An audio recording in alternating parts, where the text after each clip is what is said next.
Hello everyone and once again welcome back.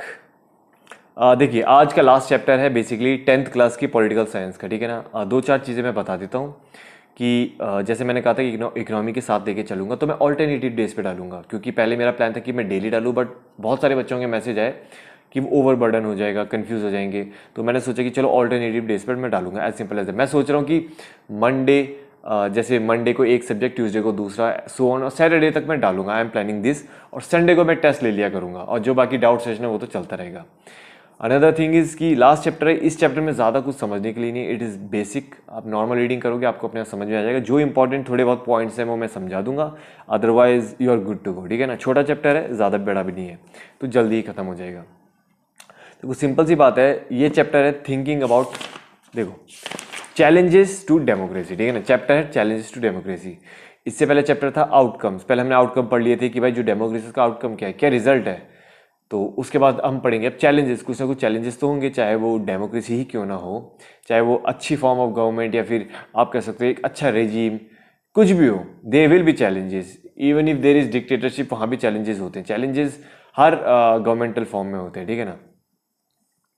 तो देखिए simple सी बात है, एक जो की पॉइंट जो मैंने पढ़ते वक्त अंडरलाइन किए थे, मैं जस्ट उनको रिपीट कर रहा हूँ और थोड़ा समझा भी दूंगा। देखो, democracy is the dominant form of government in the contemporary world. मैंने पहले ही बताया था कि आज की डेट में most of the countries have some form of democracy. Some form का बोले तो कुछ प्योर हैं, कुछ थोड़ी सी डाइल्यूटेड हैं, कहीं पे डायरेक्ट डेमोक्रेसी, कहीं पे indirect democracy, something like that. ठीक है ना। ये होता क्या है, जब इसकी नीड आएगी पढ़ लेंगे। दूसरी बात आती है यहाँ पर। अब देखो बाकी इस पहले दो पेज में कुछ नहीं है, इसमें बस ये बता रहा है कि चैलेंजेस क्या क्या हो सकते हैं डेमोक्रेसी के। ठीक है ना। कि भाई क्या क्या चैलेंजेस हो सकते हैं। जैसे कि देखो, पहली बात है कि जो डेमोक्रेसी इट हैज, देखो, it has to be deepen. कहने का मतलब है कि जो डेमोक्रेसी है वो रिस्ट्रिक्ट नहीं होनी चाहिए एक एरिया पे, एक कम्युनिटी पे, या एक कह सकते हो एक पर्टिकुलर टेरिटरी पे।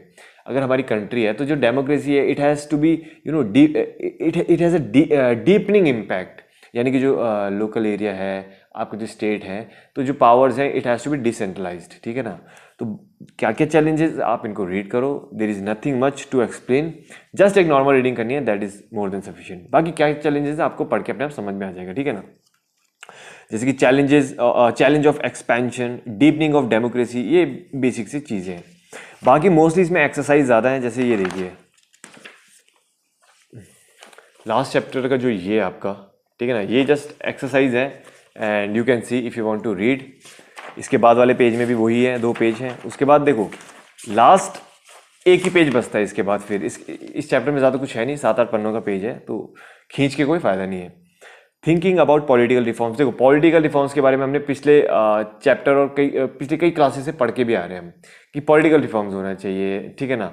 अब वो रिफॉर्म्स कैसे होनी चाहिए, ठीक, वुमेन रिप्रेजेंटेशन दो, अलग अलग कम्युनिटी की रिप्रेजेंटेशन है। ठीक है ना। जो आपकी जो इलेक्टेड जो रिप्रेजेंटेटिव्स हैं, या फिर जो कंटेस्ट करते हैं इलेक्शन, उनकी पूरी डिटेल्स होनी चाहिए। जो स्विचिंग होती है, ठीक है ना, डिफेक्शन जो था, ऑब्वियसली देखो कुछ चीज़ें हमने पढ़ी थी जो कि पास हो गई थी, यानी ठीक है ना, जो कुछ लॉज थे वो पास हो गए थे, लेकिन कई सारे ऐसे कह सकते हैं कि प्रोविजंस थे, जो डिमांड्स थी, जो पास नहीं हुई थी, वो अभी पेंडिंग ही है। एग्जाम्पल वुमेन रिजर्वेशन बिल, ठीक है ना, जिसमें 33% वुमेन रिजर्वेशन के लिए कहा गया है लोकसभा और स्टेट असेंबली में। देखो बहुत से सोच होंगे मैं भगा रहा हूँ, भगा नहीं रहा हूँ, खींचने की कोई ज़रूरत नहीं है मुझे लगता है, क्योंकि मैंने जब पुराने चैप्टर्स को एनालिसिस किया है तो आई वॉज लाइक कि अगर मैं ज़्यादा, देखो एक मैं आपको बात बताता हूँ, इवन इफ अगर कोई 10 पन्ने का एनसीईआरटी का चैप्टर भी है ना, अगर मैं उसे अच्छे से समझाने में आऊँ तो 3-4 घंटे लगेंगे। ठीक है ना। 3-4 घंटे लगेंगे सिर्फ 10 पेज को समझाने में। और मुझे नहीं लगता कि इतनी पीएचडी हमें करनी है। ठीक है ना। हमें पीएचडी नहीं करनी है, हमें बस बेसिक नॉलेज लेना है जो हमें काम आए, and we just have to move on, क्योंकि पढ़ने के लिए बहुत सारी चीज़ें हैं। तो now what I am going to do is, जो काम की चीज़ें हैं मैं वो आपको बताऊंगा, और बाकी आप पूरा चैप्टर अपने हिसाब से पढ़ लेना, क्योंकि सारी चीज़ें मैं अगर एक्सप्लेन करने बैठ गया तो मुझे लगता है एनसीईआरटी अगले 1-2 सालों में नहीं होगा, तो वो मैं नहीं चाहता। जितने जल्दी हो उतना अच्छा है। ठीक है ना। तो I hope you will understand. Thinking about political reforms, जैसे कि देखिए ऑल द सजेशंस और proposals about overcoming various challenges to democracy are called democratic reform. Simple सी बात है। देखिए इसका कहने का मतलब है कि जितने भी प्रपोजल्स आ रहे हैं, ठीक है ना, जितने भी आपके सजेशन आ रहे हैं, ठीक है ना, सजेशन जो, और या फिर चैलेंजेस कह सकते हैं कि जो चैलेंजेस टू डेमोक्रेसी, या फिर अगर कुछ चेंज लाना हो या फिर कुछ रिफॉर्म लाना हो तो basically it is called as democratic reform, ठीक है ना। बाकी again just have a normal reading, political reforms के बारे में ही थोड़ा एक्सप्लेन कर रखा है। एंड में एक इंपॉर्टेंट पॉइंट ये है, therefore the main focus of political reforms should be on ways to strengthen democratic practice. देखो मेन रीजन क्या होता है, एंड गोल क्या है, एंड गोल ये थोड़ी है कि हमें ये नहीं है कि कोई अच्छा कैंडिडेट आए या फिर इतनी रिप्रेजेंटेशन होनी चाहिए। एंड गोल हमारा यही तो है, जो देखो एंड गोल क्या हमारा डेमोक्रेटिक, जो हमारी जो democracy it has to strengthen, बस इतना सा हमारा मेन गोल है। जो the main goal is to strengthen democratic practice. भाई जो ये प्रैक्टिस है बेसिकली एक रेजीम चलता आ रहा है, it has to grow stronger, ठीक है ना, it should not be weak. So जो रिफॉर्म्स लाने हैं हमें, जो डेमोक्रेसी है उसको मजबूत बनाने के लिए लाने हैं, ना कि किसी को खुश करने के लिए। सिंपल सी बात है, ठीक है ना।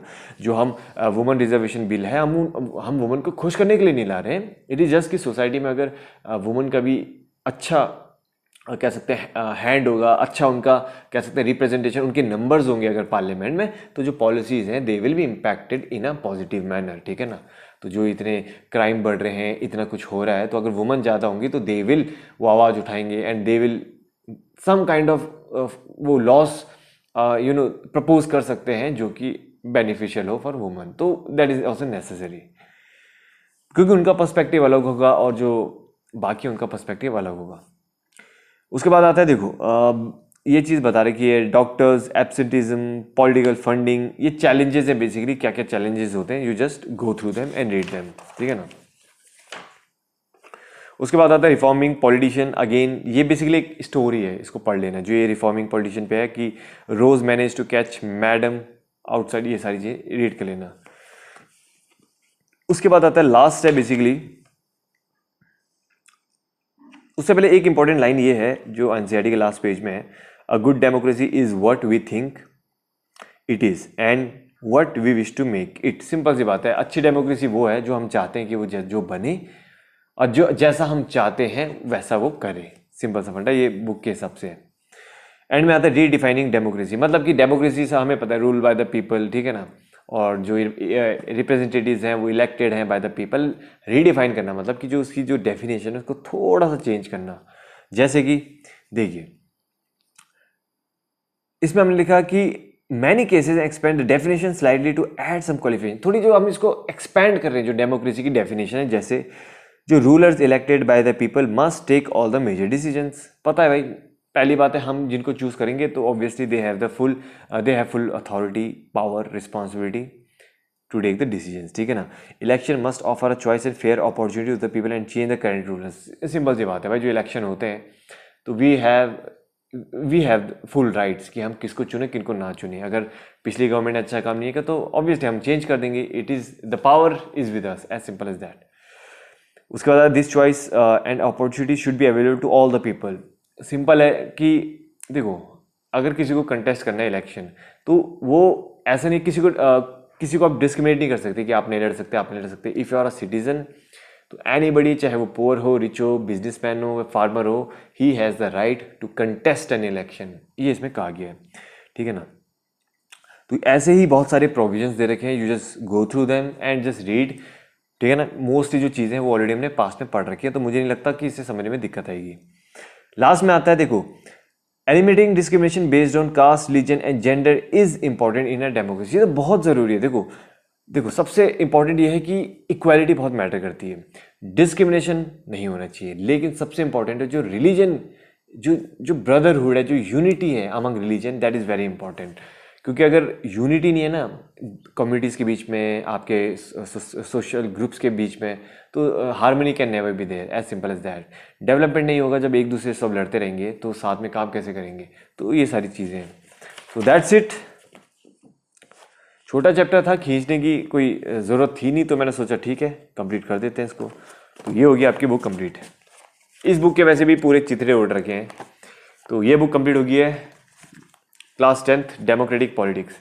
तो क्लास 10 कंप्लीट हो चुकी है। तो आई विल सी कि मैं कल या तो 11th स्टार्ट कर दूंगा या फिर मैं इकोनॉमी की 9th करूंगा। तो क्या चाहते हो आप? देखो मैंने कहा ऑल्टरनेटिव डेज पे मैं पढ़ाऊंगा, ठीक है ना। जैसे एक दिन पॉलिटी, एक दिन इकोनॉमी, एक दिन पॉलिटी, एक दिन इकोनॉमी। और पहले मैं चार क्लास का मैंने वो कर रखी थी आपसे प्रॉमिस, लेकिन अब थोड़ा टाइम मिलेगा तो 6 क्लास में लाऊंगा। सिंपल सी बात है, 3 एक सब्जेक्ट की, 3 एक सब्जेक्ट की, यानी कि टोटल 6 क्लासेस। संडे को मैं टेस्ट लिया करूंगा, बाकी जो डाउट सेशन है मंडे टू सैटरडे वो रात को चलता रहेगा, एज सिंपल एज दैट, ठीक है ना। तो आज का टेस्ट का मैं बता देता हूँ, अगर आज टेस्ट होगा तो मैं आपको नोटिफाई कर दूंगा इंस्टाग्राम पे, तो आप प्रिपेयर कर लेना आज, नहीं तो कल सुबह या कल, कभी भी हो सकता है test, as simple as that. तो यू शुड प्रिपेयर। टेस्ट किसका होगा? ऑब्वियसली जो भी हम पढ़ते हैं उसका टेस्ट होगा। But the important thing is कि अब मैं ऑब्वियसली मैंने बाद में ऐसा कर दिया था कि एक सब्जेक्ट अगर कंप्लीट होता है तो उसका टेस्ट लेंगे, राइट। तो जैसे कि अगर 10th क्लास कंप्लीट हुई है तो पूरी 10th क्लास की मैं टेस्ट लूंगा, एज सिंपल एज दैट, ठीक है ना। जितने भी क्वेश्चन बनेंगे विल सी। और जब 11th की कंप्लीट होगी तो 11th का ऐसे ऐसे करके। चैप्टर वाइज में क्या होता है, कन्फ्यूजन हो जाती है, तो एक बार आपका एक क्लास कंप्लीट होगी तो क्लास वाइज टेस्ट ले लेंगे। अगर बड़ी क्लास है तो टेस्ट ब्रेक करके ले लेंगे, बट एक बार जो आपकी जो बुक कंप्लीट हो जाएगी एक सब्जेक्ट की तो टेस्ट लेंगे, एज सिंपल एज दैट। एक इंपॉर्टेंट अनाउंसमेंट करना है मुझे ग्रीन टिक के रिगार्डिंग, बहुत इंपॉर्टेंट है। मेरे ख्याल से बहुत बच्चे इस वक्त का इंतजार कर रहे होंगे कि क्वेश्चन कहाँ है, क्वेश्चन कहाँ है। इसको ध्यान से सुनना।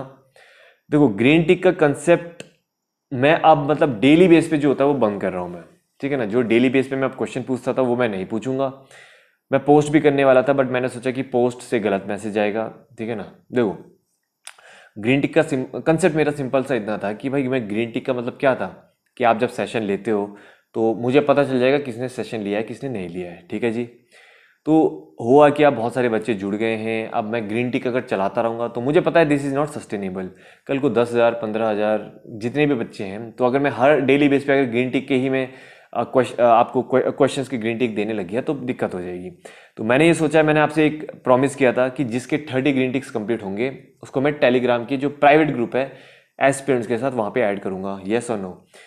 अब आपको कुछ नहीं करना है। मैंने इतने जो मेरे जो मिशन आईएएस की सीरीज़ है, जो मेरी पॉलिटी की एनसीईआरटी की सीरीज़ है, उनको मिलाकर 30 ऑलरेडी क्रॉस हो रहे हैं। अगर 25 भी हो रहे हैं तो भी मैं आपको दे दूंगा, कोई दिक्कत वाली बात नहीं है। तो जिसके 25 क्रॉस हो रहे हैं आप सीधे मुझे बता दो, पुराने सेशंस देख के या फिर जो भी है, आपके 25 कंप्लीट हो जाएंगे तो आपको मैं टेलीग्राम में ऐड कर दूंगा। Very simple. क्योंकि अब देखिए सिंपल सी बात है, जिसको पढ़ना होगा तो मुझे लगता है पढ़ना इज इंपॉर्टेंट, राइट। क्लासेस लेनी इंपॉर्टेंट है, कि ग्रीन टिक उतना इंपॉर्टेंट नहीं है, ठीक है ना। बहुत से बच्चे सिर्फ ग्रीन टिक लेने के लिए आते हैं बट वो पढ़ते नहीं है, तो मुझे लगता है ये सही चीज़ है। तो जिसको पढ़ना है वो वैसे भी पढ़ेगा, चाहे मैं ग्रीन टिक के क्वेश्चन पूछूं ना पूछूं। और जिसको सिर्फ टेलीग्राम में ऐड होना है तो ठीक है, आप बाकी सेशंस देख लो ओल्ड, उसमें आपको ग्रीन टिक सारे मिल जाएंगे। तो मैं ये बोल रहा हूँ कि आज से क्वेश्चन नहीं पूछूंगा मैं। बात आती है कि प्रीवियस ईयर का कैसे पता चलेगा, तो उसके मैं सेशंस अलग से लूंगा। यानी कि जो प्रीवियस ईयर की बात आती है तो उनके सेशंस में अलग से ले लिया करूंगा कि देखो ये क्वेश्चन आया था और ऐसे ऐसे करके आया था, ठीक है ना। So you need not to worry about it. तो दैट्स इट। ये मैं बताना चाहता था कि ग्रीन टिक के क्वेश्चन अब बंद हो गए हैं, और जो टेलीग्राम मेन ग्रुप में हो गए उनको तो वैसे भी सेंड करने की जरूरत नहीं। तो आज से ग्रीन टिक के क्वेश्चन नहीं पूछूंगा, दिस इज वेरी इंपॉर्टेंट। तो कहीं पर भी ग्रीन टिक के डिस्कशन आप मत करना आज के बाद प्लीज़। और जिनके अभी बचते हैं टिक्स, तो आप पुराने सेशन देख लो। मिशन आईएएस की सीरीज जो मैंने पहले चलाई थी उसमें आपको मिल जाएंगे। स्टार्टिंग से जो डे 1 से मिशन आईएएस की सीरीज है उसमें ग्रीन टिक है, और जो आपकी पॉलिटी जो आपकी एनसीईआरटी की क्लासेस है 17-18 ही है, इनमें भी है, और जो टेस्ट है उनमें भी ग्रीन टिक के क्वेश्चन है। तो 30 या 25 तो आपके इजिली हो जाएंगे। So that is it what I wanted to tell you. So that's it for today guys, and see you in next video.